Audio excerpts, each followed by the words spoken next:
This unit, we're going to be talking about linear inequalities. So if you remember when we were solving equations, we learned how to solve equations, and then we went into solving inequalities. And we learned that the only difference between solving an equation and solving an inequality is that if you divide or multiply both sides of the inequality by a negative number, you must flip the inequality sign. Other than that, the process was identical. Everything was the same. We followed the same rules, same steps, all of that. Very similar with graphing equations and graphing inequalities.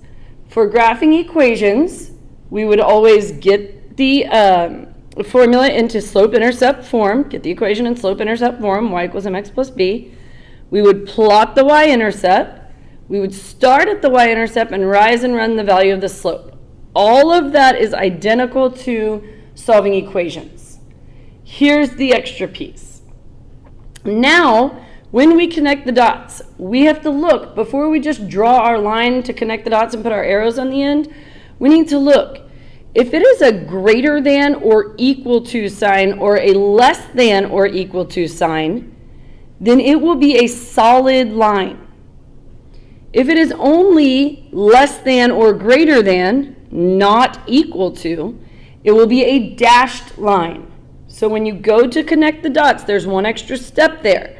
You've got to make sure that you draw your line correctly. One way that I remember it is there's more ink used or more lead used if I have to do the little underline, the equal to sign. So that means I need to use more lead on my line, which means my line's going to be solid. With the just less than or greater than, I don't have that extra line, so that's going to be dashed line, which uses less. Okay? And then the final step, this is different from solving equations. The final step is that you're going to have to shade above or below the line depending on the inequality sign. Okay? So very similar to the process of graphing equations with a few extra steps. So let's try it. Here's that reminder right there that if we divide or multiply both sides by a negative, we must flip the sign. So we got to keep that in mind. Now let's try to graph this. The first step that we said was to write in slope-intercept form. First step, write in slope-intercept form. So I'm going to do just like I did if it was an equation. I'm going to subtract 2x from both sides. I'm going to move over here. That leaves me 4y is greater than negative 2x minus 8. Okay, just taking it that way. All right, now we've gotten the x over there. Now we need to get y by itself, so I'm going to divide by 4. Those cancel, and y is greater than, keep that sign, don't get mixed up there. Negative 2 over 4 is the same as negative 1/2 x.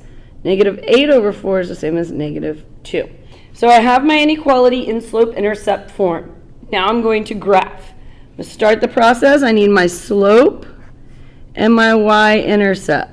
My slope is negative 1/2. My y-intercept is negative 2. First step is to plot the y-intercept.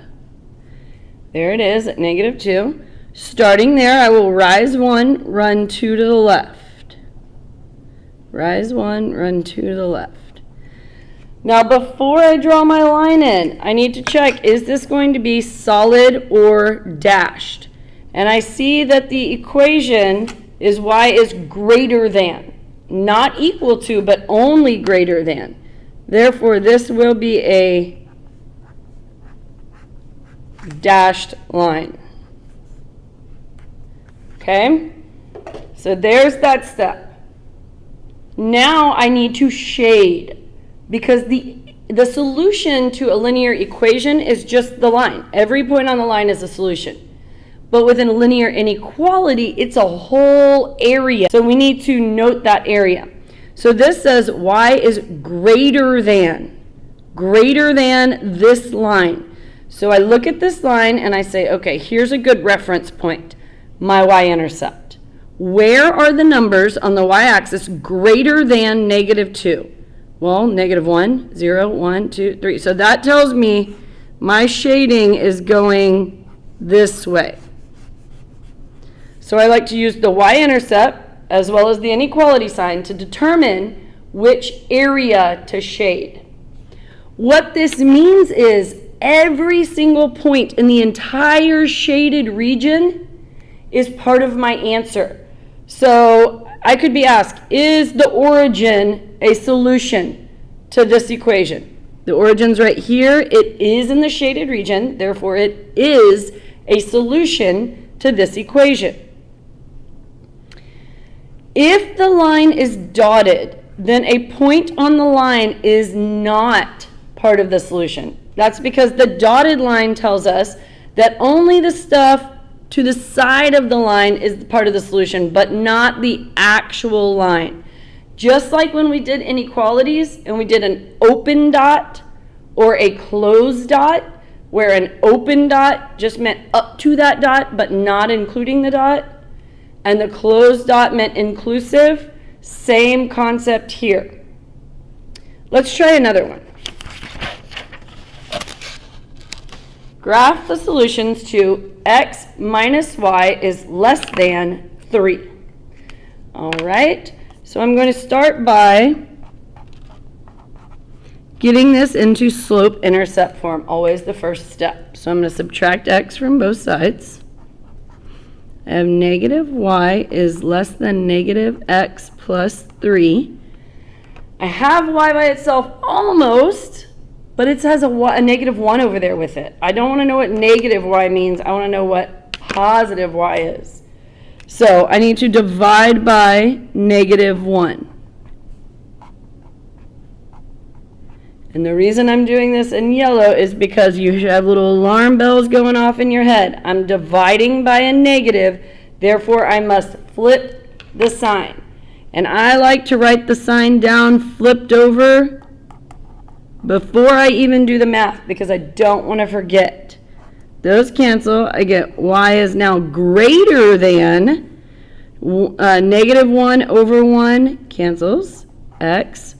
3 divided by negative 1 is negative 3. So I have y is greater than x minus 3. There's that divide by a negative, flip the inequality sign. So now I need to graph it. I'm going to pull out my slope and my y-intercept. M equals B equals blank. My slope is 1, or 1 over 1. My y-intercept is negative 3. So I'm going to start by plotting a point at negative 3. I'm going to rise 1, run 1. Rise 1, run 1. Rise 1, run 1. Now when I go to connect these dots, I need to check my sign. It is only greater than, not greater than or equal. Therefore, this is going to be a dashed line. So I put my dashes. My final step is to shade. I see that y is all the things greater than the line. Greater than the line. So I check, where's my y-intercept? Where on the y-axis would numbers be greater than negative 3? Well, negative 2, negative 1, 0, 1, 2. So all the things above. So my shading would go this way. The next question said, is negative 1, 1 a solution? Well, let's find that point. Negative 1, positive 1. That would be right here. Is that in the shaded region? Yes. So negative 1, 1 is a solution to the equation. Try this one. Graph 3x plus 2y is greater than or equal to 4. 3x plus 2y greater than or equal to 4. Pause the video, try this on your own, answer these questions as well, and then come back and see if you get it correct.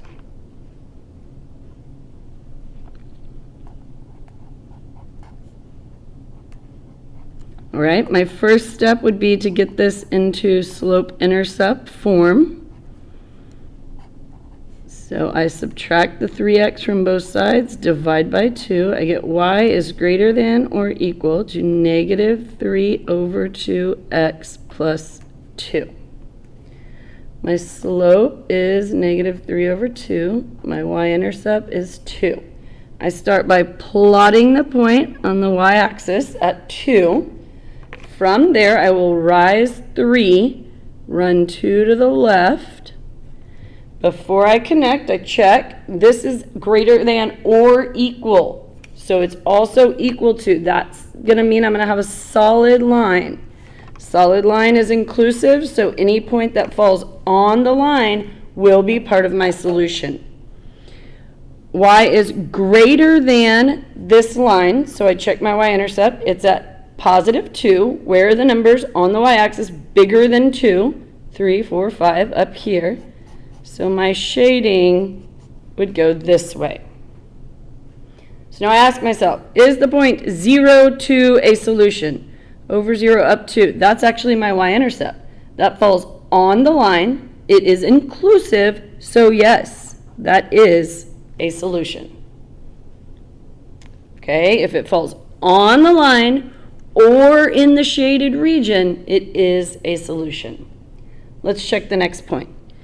Is negative 2, negative 2? Negative 2, negative 2 is here. Is that in the shaded region? No, that is not a solution. And one more, positive 2, positive 2. That is in the shaded region, so it is a solution. Very important that you understand that the solution is all the shaded area. If it's equal to, it's also the line. If it is not equal to, then it is only the shaded region all the way up to the line, but not including the line. Okay? All right. Now let's write the equation of this inequality. When we are writing equations, what do we need to know? The two things that we need to know are the slope and the y-intercept. So I'm going to start by finding those. Y-intercept I can see falls right here at negative 3. I'm going to use rise over run to find my slope. Rise 3, run 2. 3 over 2 is my slope. So if it were an equation, I would write y equals 3 over 2x minus 3. But it's not an equation because I have a shaded region. It's an inequality. So now I need to figure out what sign am I going to put in there. Well, the first thing I notice right off the bat is it's a solid line. So I know it's going to have an equal to. So I can go ahead and write that in there right now so I don't forget about it. Now I look at the y-intercept. The y-intercept is negative 3. I see that negative 4, negative 5, negative 6 on the y-axis are in the shaded region. So that means all the solutions are less than, or equal to the line. So y is less than or equal to 3 over 2x minus 3. This is the inequality that is represented by that graph.